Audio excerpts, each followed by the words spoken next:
İsəmisiz, Min Fəthəddinova Alsu, Şistay şəhəri 5-ci məktəbinin 8-ci sınıf oxucusu. Abdullah Tukay, Bəyram və sabırlıq vaxtı. Sabır vaxtın sağınmaqda hər şagirdə, aşı dəmli xıyaldırır hər şagirgə. Bəyram jitsə, minim də isimə düşə, oynamaşı bulam sıylayan birləndirgə.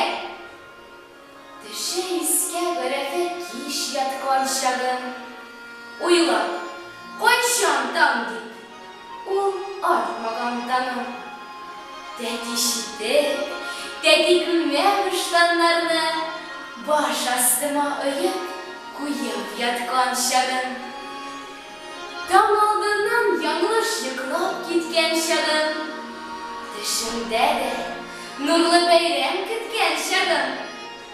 Enkeyimin tavuşları kılağımda, Goyu ciddi, tör appalım, tör appalım. Damat koşdin uğram bu iş yapkan şagım.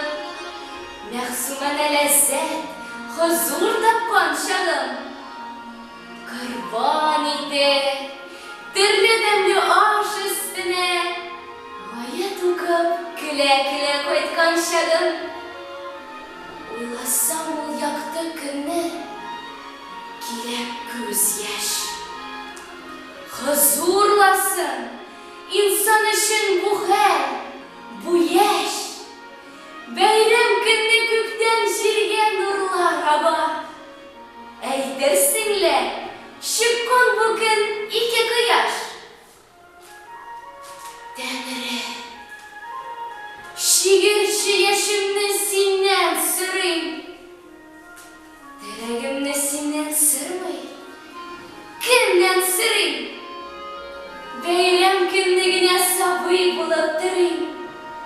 Rahatlanıp, gülüp, sikrip, oynap yürüyüm.